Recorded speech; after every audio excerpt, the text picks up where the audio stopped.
I think we all watched that game against Arsenal, and I think one of the questions that came out of that game is, do Man City have a midfield issue? Of course, certain players have left the football club. They've brought in a couple of players. They're looking to add a few more players. You guys can see by the thumbnail, the players that I'm talking about. Haven't added them at the time of this video, but these are players they're looking to bring into the squad. And after that game against Arsenal, yes, I know it was a pre-season glorified cup trophy friendly, whatever it is you kind of want to call it, but there were problems. There were some real problems in that midfield, and it's an area that they haven't really addressed, and they're letting a lot of players go. So do Man City have a midfield problem? Let me know your thoughts in the comment section. We're going to have a little conversation about it.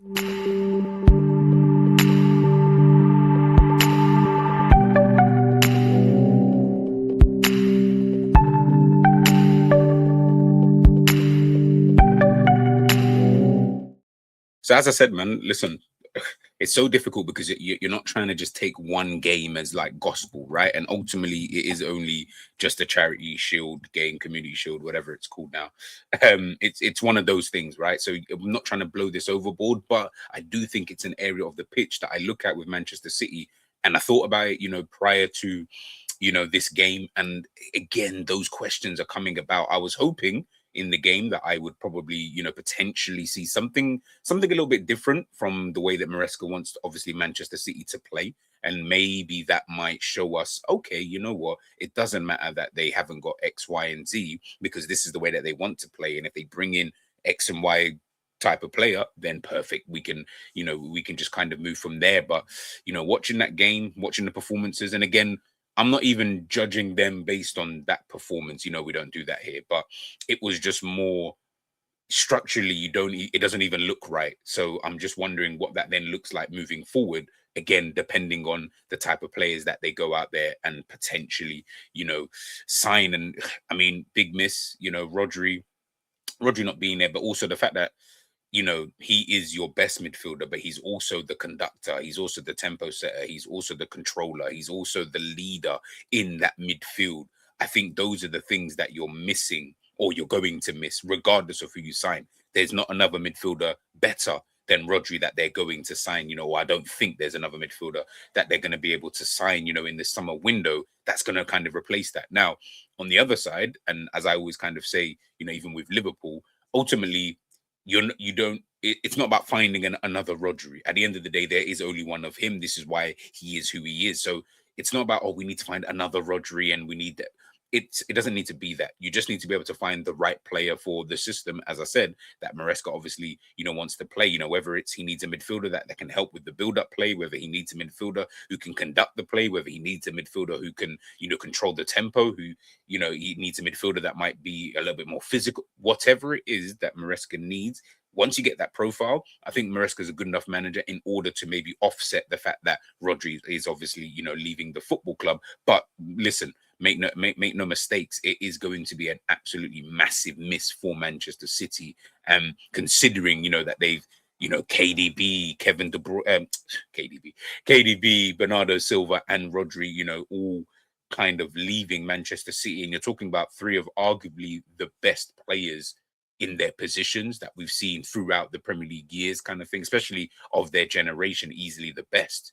They're all leaving, and you're kind of now left with a situation whereby it doesn't look great, just in terms of personnel wise. Obviously, Pep Guardiola leaving also does not, help, and it kind of accentuates that fact of like, oh well, they're not the same Manchester City. And again, listen, we're all gonna do it. I'm probably doing it now as I'm speaking, but we're because we're so used to Manchester City being Manchester City. Even these last couple of seasons where they haven't won the Premier League, we still expect them to.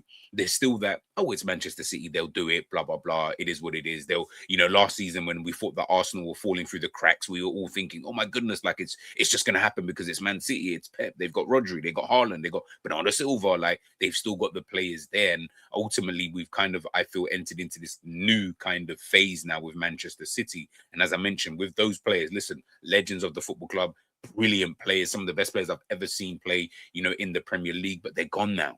And now that they've gone, these are the holes that obviously Maresca has to obviously try and fill, and then keep Manchester City to the level that they've been maintaining for the last decade, if not, a little bit longer.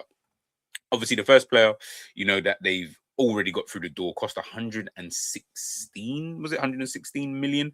Obviously, is Enzo is Elliot Anderson, right? And it's so crazy because again, a lot of people talking about his performance against Manchester City, against Arsenal, right? And I guess it's that kind of, oh yeah, but he cost all of this money, and he's not really and I get it.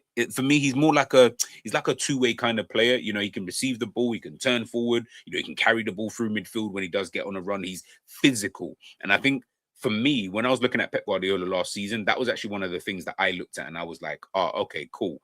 You need a physical midfielder. Obviously, at the time, at the time of this video, and especially just off the back of last season, Elliot Anderson was the best in that kind of area, in that kind of position. So it did make sense as to why he was going to go for, a player like Elliot Anderson. Obviously, I didn't think it was going to be so much, but listen, it kind of is, what it is. And I think that kind of profile of a midfielder in the right kind of team, I think you just need it. One of those. I don't think you need three of those same kind of midfielders. I just think in a team like Manchester City, especially a team that likes to play football, that likes possession, that likes to move teams around, I think that kind of player who can play as a 6, he can play as an 8, you can push him even further forward if needs be. That kind of box-to-box player, I think that for me is the kind of player maybe that Manchester City maybe missed. So I think you can have him in your team and it can complement, the rest of the players.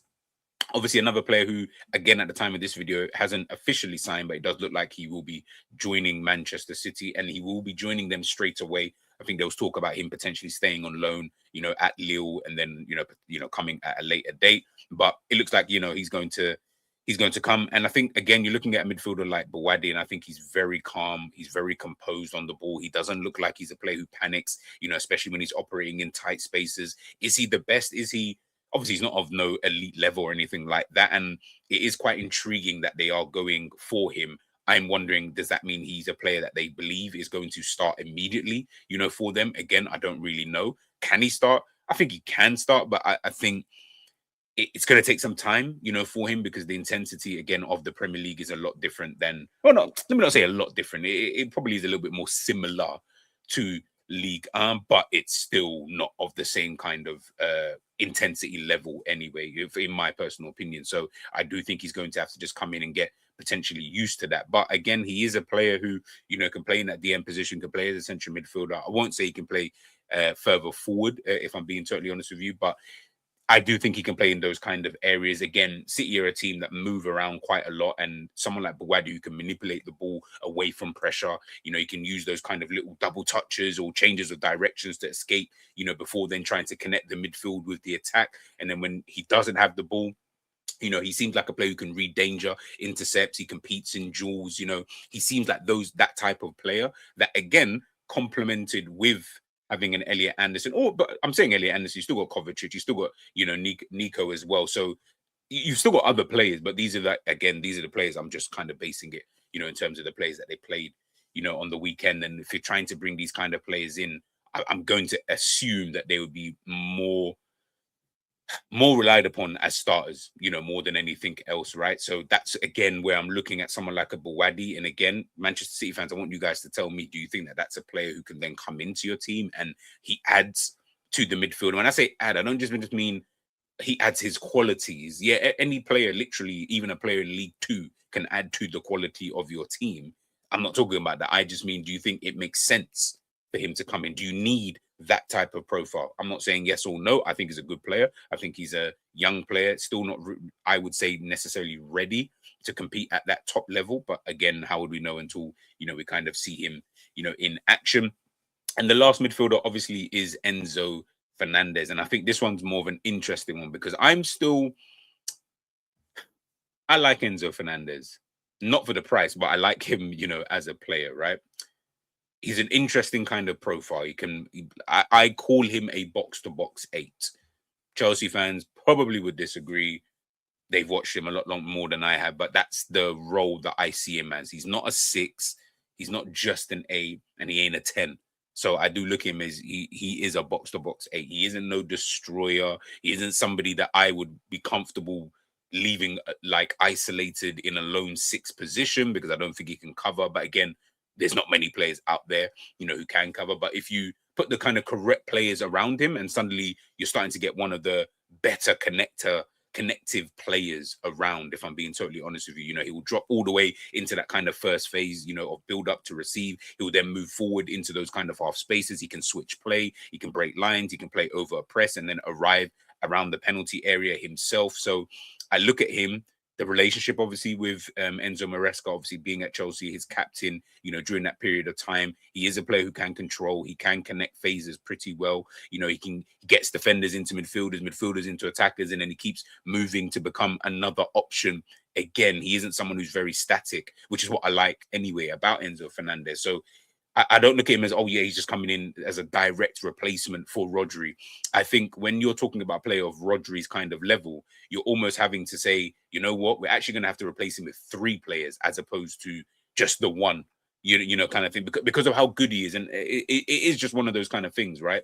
But when you're that good and when you're of that kind of quality, I do think that it's not just about having the one player. You really do need to make sure that we're able to bring in a cohort of players, and then we can almost, those cohort of players, they each have a quality that Rodri has. So they're plucking all of that and then they're trying to form it into one, and then hoping that, it can, potentially work. But again, I don't know.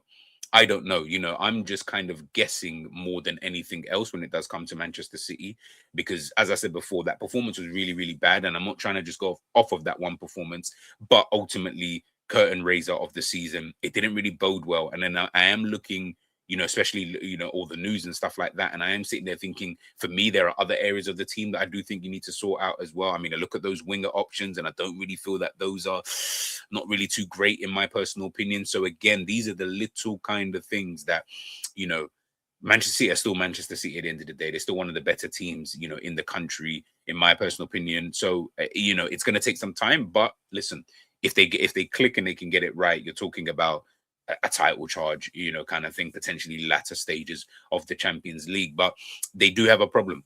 They do have a problem in that midfield area, in my personal opinion. Reinders as well as another player who's obviously, leaving to go to Saudi. So yeah, let's wait and see on the Manchester City. Let me know your thoughts, any Man City fans, and even just fans in general. What do you kind of think about Man City? When you look at their midfield, do you think it's an area of concern for them? If they don't sort it out, where do you kind of see them finishing? Let me know your thoughts in the comment section, people, and I will catch you guys real soon on the next one.